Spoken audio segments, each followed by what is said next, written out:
parce qu'on débarquait à 26 ans, on lui a demandé 330 000 euros dans un quartier qui n'existait pas, Beauregard. Et on est arrivé avec un business plan, avec des idées, quoi que ce soit. Et Stéphane nous a regardé avec des yeux d'extraterrestre, il m'a dit.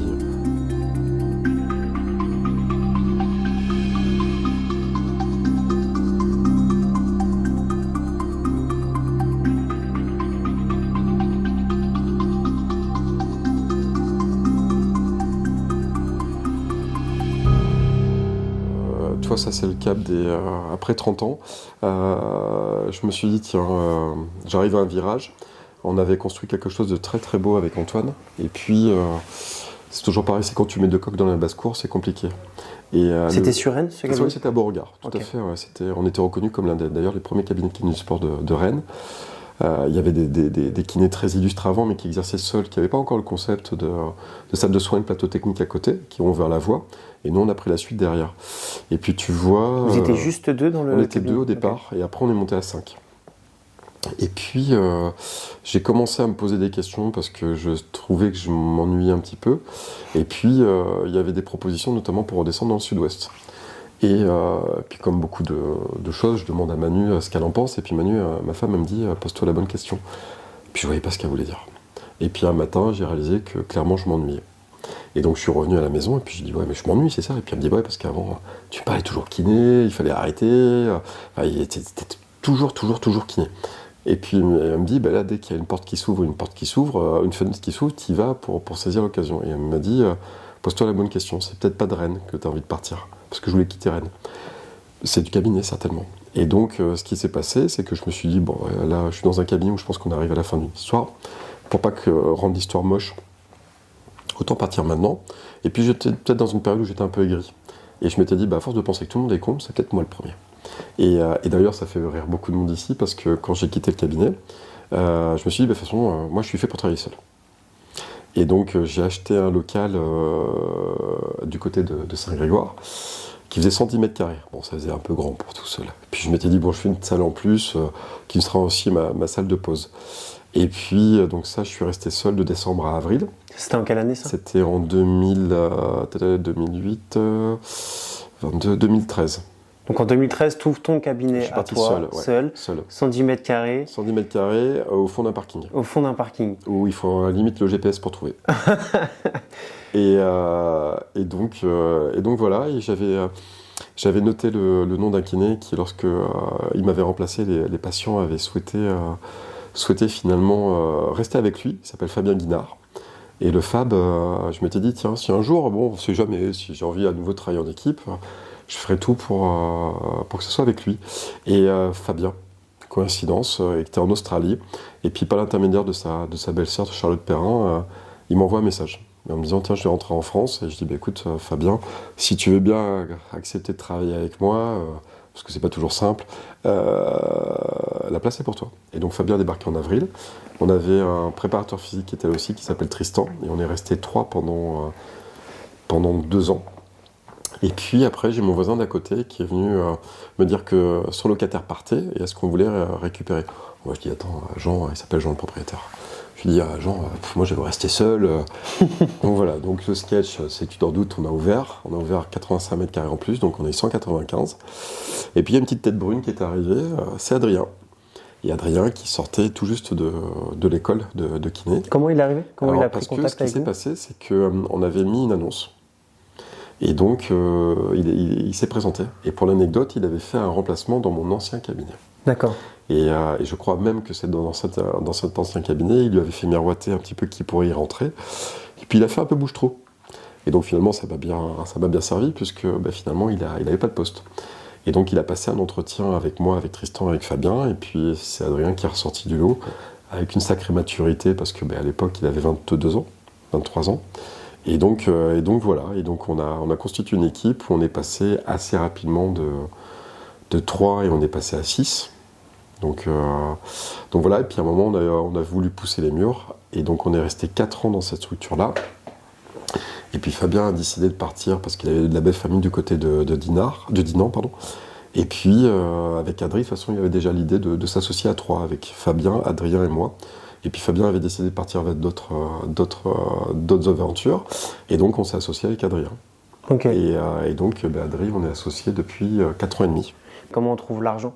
Alors ce qui s'est passé, c'est que... Pour financer tout ça. Ce qui est important, si tu veux, alors déjà à l'époque, quand on avait ouvert Beauregard en 2007, quand je t'ai dit qu'on avait 26-27 ans, on avait fait 3 banques. Bon, la première ne nous a pas répondu.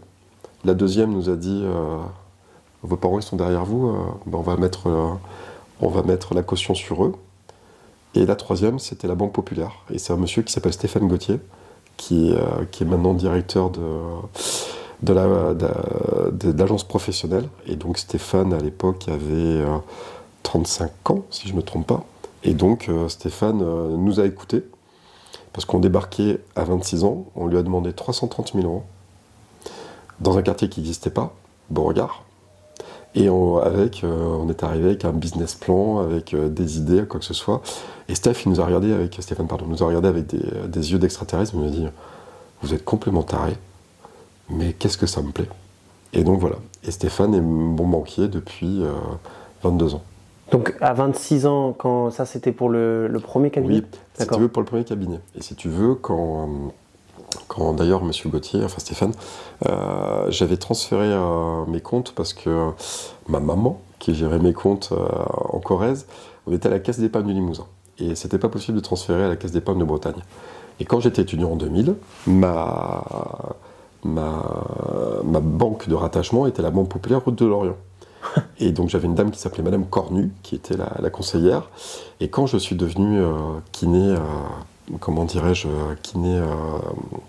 diplômé, eh bien, il a fallu que je m'ouvre un compte professionnel.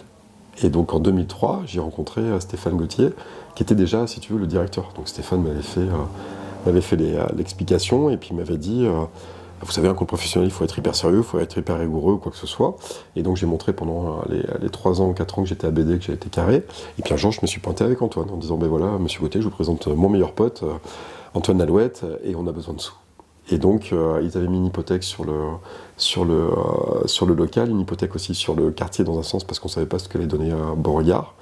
Antoine, tu l'as rencontré où? Antoine à l'école de kiné. C'est le mec, à gauche j'avais ma meilleure copine Angélique Jalut, et à droite j'avais Antoine Nalouette. Alors j'étais un peu emmerdé parce que j'étais entouré par 2 gauchers, donc à droite je pouvais pas pomper parce qu'il cachait, et à gauche elle écrivait mal. Donc voilà, et donc voilà, et on s'est rencontrés là. Et puis avec Antoine on a fait cette formation là.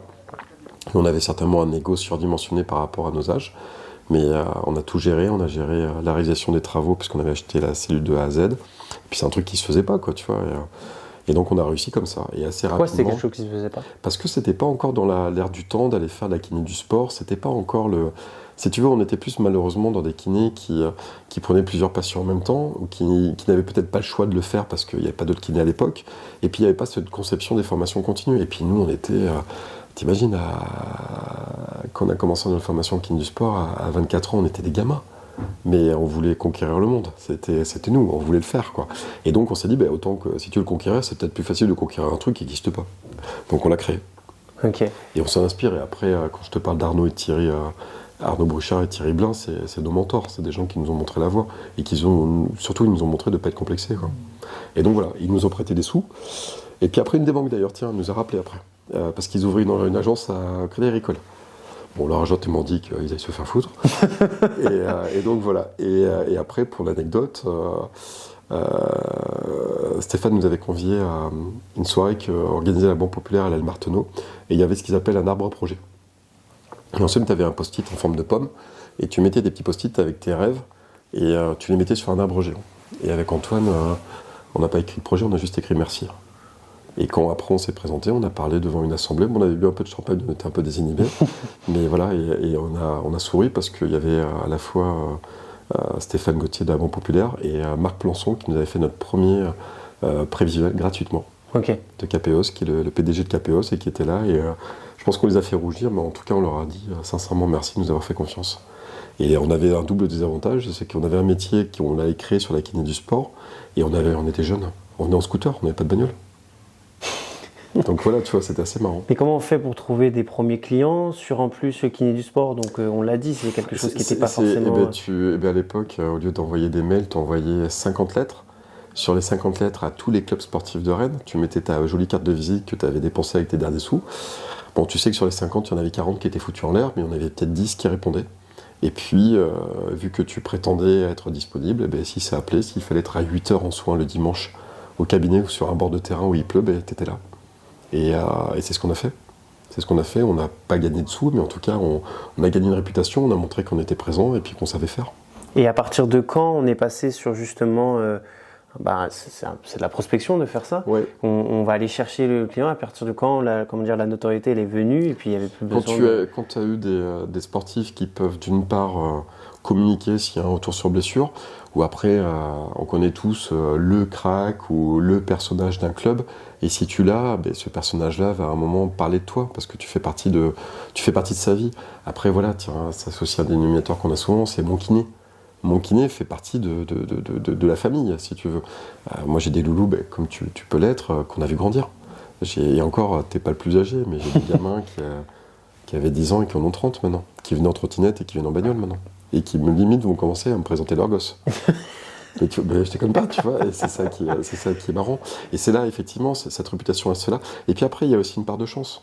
Il y a une part à un moment où tu saisis les occasions, où tu vas casser les portes pour rentrer, et puis il y a une part de chance. Ça aussi, ça fait partie. Oui, alors ça c'est intéressant. Elle n'est pas majoritaire. Mais toute réussite a une part de chance. Oui, moi je crois à la destinée, je crois que c'est écrit. Pourquoi rencontrer quelqu'un, c'est comme ça. Après, c'est te donner les moyens, ou si tu veux l'exploiter, je t'ai pas dit en profiter, c'est vraiment la saisir. Et après, on dit souvent que le train ne passe qu'une fois, c'est pas vrai. Le train, il passe plusieurs fois, par contre, monte dans celui que tu sens le mieux. Et ça, voilà, c'est vraiment cette base-là. Et puis après, ce qui fait sourire, tu vois, au sein du cabinet, on a une moyenne d'âge qui est inférieure à 60 ans au niveau de nos patients. 90% des patients du cabinet ont moins de 60 ans. Oui, alors en idée reçue, on pourrait se dire un kiné s'occupe de personnes beaucoup plus âgées, alors même si vous êtes spécialisé sur le kiné du sport. Mais... Tout à fait, mais tu vas rire, les gens les plus âgés du cabinet, c'est mes patients, parce que c'est des gens que j'ai eu il y a 20 ans. Ok. Et ces gens qui, il y a 20 ans, ils avaient peut-être 50, 60 ans. Maintenant, ils ne faisaient pas partie de ce cabinet. Non, qui m'ont toujours suivi, c'est-à-dire que c'est des gens, toi, quand j'ai commencé à BD, j'ai des gens qui viennent de BD, j'ai des gens qui viennent de Saint-Malo, et qui sont marrants parce que quand ils arrivent dans la salle d'attente, ils se prennent généralement toujours un peu en avance, parce que ils aiment bien voir des beaux sportifs et des belles sportives, mais si tu veux, c'est des gens qui au départ m'ont fait confiance. C'est-à-dire que quand j'avais pas de prénom, ils m'ont pris un peu par dépit. Et puis finalement, le dépit s'est transformé en confirmation et ils sont venus me voir après. Et ça je pourrais jamais les laisser. Et comment tu as financé le cabinet aujourd'hui ? Le cabinet, après, sur la deuxième partie, c'était plus pour ma réputation. Soyons clairs, c'est que j'avais des gages de reconnaissance. Il y avait aussi le fait d'être autonome l'un de l'autre avec Antoine, c'est-à-dire qu'on a beaucoup dépendu de l'un de l'autre, mais finalement on savait qu'on pouvait avoir des noms qui faisaient que. Et puis il y avait un volume, c'est-à-dire que tu présentes aussi tes fiches chiffres annuels. Et tout avait été calculé, les 110 mètres carrés, c'est que je ne pouvais pas plus et je voulais pas moins. Okay. Donc voilà, tu vois, c'était ça l'idée. Après, à partir du moment où tu commences à avoir aussi... Et tu allais financer ça auprès des banques ? Oui. Ouais, j'ai tout entièrement financé, si tu veux. Et c'est toujours les mêmes banques qui t'ont accompagné ? Toujours la Banque Populaire. Toujours la Banque Populaire. Ouais, complètement. Non, et puis tu vois, mais même dans le pro et dans le perso, quoi. Pourtant, on a des gens ici, on a des gens qui font du financier, on a des banquiers d'autres banques. Mais non, et puis c'est une histoire de... Alors, je te dis la Banque Populaire, mais c'est plus une histoire de personne. C'est plus Stéphane, voilà. Et quand Steph me dit... D'ailleurs, quand on avait fait l'immigration du cabinet, j'avais dit, il y a 2 personnes à qui j'ai demandé. La première, c'est à ma femme, la deuxième, c'est à mon banquier. Bah voilà, tu vois, au moins c'est clair. Donc voilà, et c'est là que le financement. Par contre, il faut arriver avec des gages, avec aussi une notion de... Tu t'investis de 100%, quoi. Voilà. Et tout ce que tu récoltes peut-être à 40, c'est aussi ce que tu as fait à 20 ans, quoi. Où je dormais 5 heures par nuit, où j'avais quelqu'un à 7h30 du matin et j'avais peut-être personne jusqu'à midi. Mais tu vois, voilà, je l'ai fait. Et alors on va toujours parler de la construction de ce cabinet, mais quel statut juridique tu as pris ? Pourquoi tu as pris ce statut ? Est-ce que tu as été accompagné par un avocat ou tu as fait des choses... On est accompagné par à la fois des avocats et par des comptables.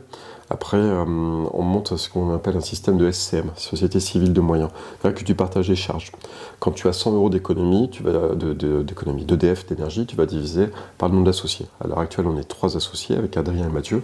Mathieu nous a rejoint il y a un mois. On divise par 3. Ce statut-là, c'était dès le départ ? C'était dès le départ. Alors, okay. On était 2 associés avec Adrien. Mathieu est venu ensuite nous rejoindre. Ce statut-là de création de cabinet en SM, on l'a eu dès le départ. Ce qui fait qu'à l'arrivée, il n'y a pas la notion de partager les recettes. C'est-à-dire que chacun travaille comme il souhaite, il n'y a pas de tension là-dessus, par contre, tout le monde amène la même somme. Donc si, je dis une bêtise, si tu as 3 000 euros de filet dans le mois, 3 associés, chacun donne 1 000 euros. Par contre, si toi tu veux travailler 5 jours et que l'autre il veut travailler 3 jours, il fait ce qu'il veut, du moment qu'il amène la même quote-part à la fin du mois. Oui, en gros, tout ce que va gagner les personnes de la société par rapport aux charges qu'il y a sur le mois, tout est indépendant. Voilà, okay. C'est-à-dire qu'en somme, quand ton patient va te régler, il va te régler toi-même. Par contre, toi, en tant qu'associé, tu vas remonter la somme de chaque associé dans la SCM. La SCM n'a pas c'est une plateforme. Tu parlais de plateforme tout à l'heure. C'est-à-dire que tu as des kinés autour, tu as 6 kinés autour. Parmi les 6, tu as 3 associés. Tu as 3 collaborateurs qui sont des locataires et qui reversent une partie des honoraires à chaque kiné. Okay. Et ces kinés, quand tu es dans un cabinet comme le nôtre, le loyer qu'ils versent va être utilisé pour payer la structure. Donc on partage nos moyens pour être dédié à d'autres choses. Bon, nous, c'est pas le cas chez nous. Et après, les charges sont divisées par 3. Quand je te parle des charges, ça va être l'électricité, le remboursement de crédit, le loyer. Les charges comme les URSSAF, la retraite, ça c'est propre à chaque kiné. Okay. Parce que les charges sont indexées sur ce que tu gagnes.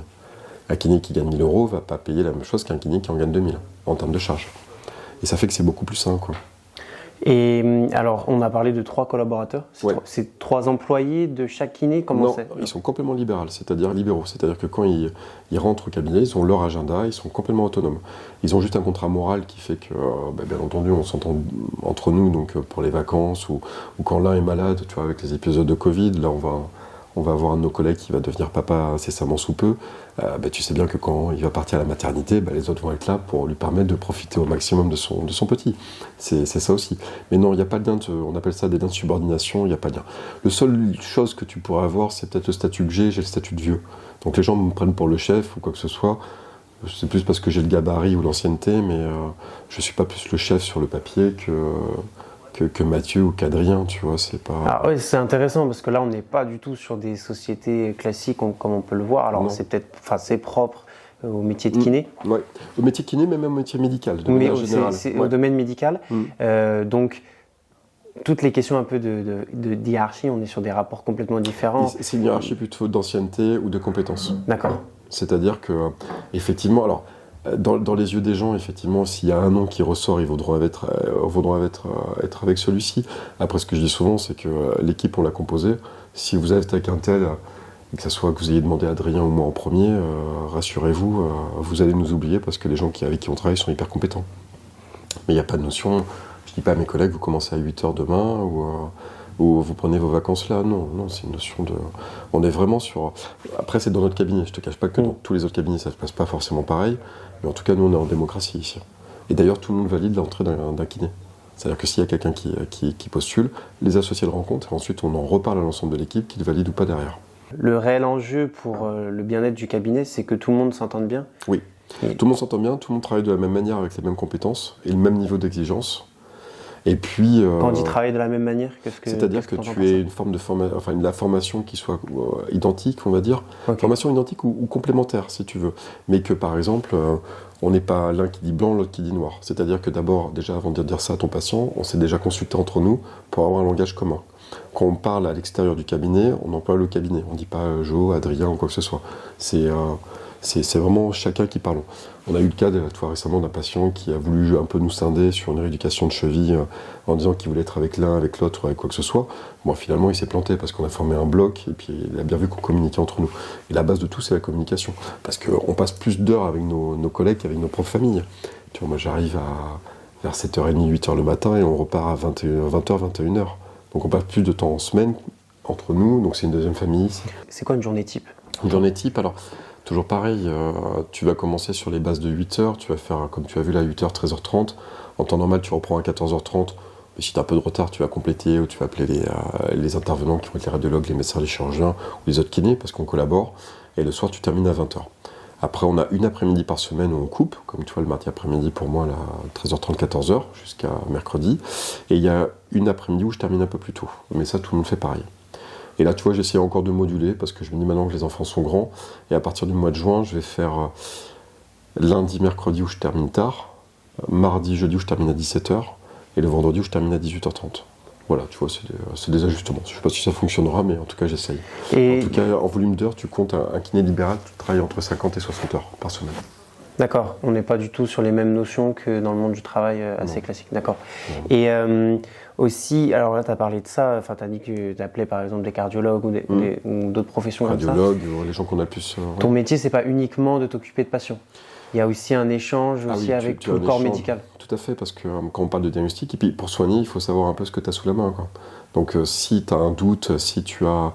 Puis tu vois plus, c'est toi qui, dans notre pratique, on voit plus les patients. Donc si on a un doute, si on voit qu'il y a un truc qui ne nous convient pas, c'est là que tu peux faire passer l'examen et te dire, tiens, on a une fracture de fatigue, on a une déchirure, une fracture de côte, voilà, tu fais passer et tu vas pas vendre du rêve à ton patient. Tu vas lui dire, tiens, c'est validé, ou une rupture d'un ligament croisé.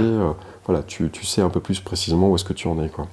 Et ça, c'est vraiment l'interaction entre les praticiens, et c'est là que tu es le plus fort. C'est ce qu'on voit dans les staffs, tu parlais des staffs professionnels, et bien effectivement, quand un joueur quitte le terrain, il va pouvoir parler au kiné, qui va dire, tiens, tu as un point là, on va aller voir le doc il va faire une échographie, s'il y a un doute, il va faire... Et là, c'est génial, et c'est là qu'on gagne du temps. Et c'est vrai qu'on a cette force-là, on a la force d'un réseau. Ouais, donc vraiment, en fait, l'essence de ce métier, hormis tout le côté médical, mais on a un problème, et on doit le résoudre. Et on va utiliser tous les outils qui sont à notre disposition. Je vais te donner un exemple. Tout à l'heure, là, j'ai un champion sportif de haut niveau. Alors, je ne vais pas te donner sa discipline, mais qui rentre d'un stage en Espagne. Il a pris une bûche. On a une douleur au niveau costal. Il a les champions du monde dans sa discipline dans un mois. Et là, j'ai appelé un des radiologues, parce que ce monsieur-là, il est paraplégique assez haut. J'ai un doute par rapport à une fracture de vertèbre. Sauf qu'une personne paraplégique n'a pas la même anatomie qu'une personne, on va dire, saine. Et donc là, il passe un scanner à 15h30 vendredi. Tu n'es pas sportif de niveau, tu n'as pas le réseau, tu n'as pas quelque chose qui justifie un soin assez urgent, parce que c'est pas que j'en ai rien à faire de ce qu'il fait comme sport. Moi, je vois que s'il a un souci de côte, il ne pourra plus conduire, il va perdre son autonomie, il va être alité, et c'est quelqu'un qui a un risque pour sa vie. Et donc là, il fait un scan. Quelqu'un qui va avoir un problème au gros orteil, il va attendre comme tout le monde, parce qu'effectivement, là, on est dans une notion de plus de loisir. Mais c'est vrai qu'après, à partir du moment où toi, tu vas être rassuré, on va te donner les clés, tu as déjà gagné du temps et puis du savoir. Tu vas pas faire n'importe quoi. Tu vas pas aller manipuler une côte si la côte elle est pétée, quoi.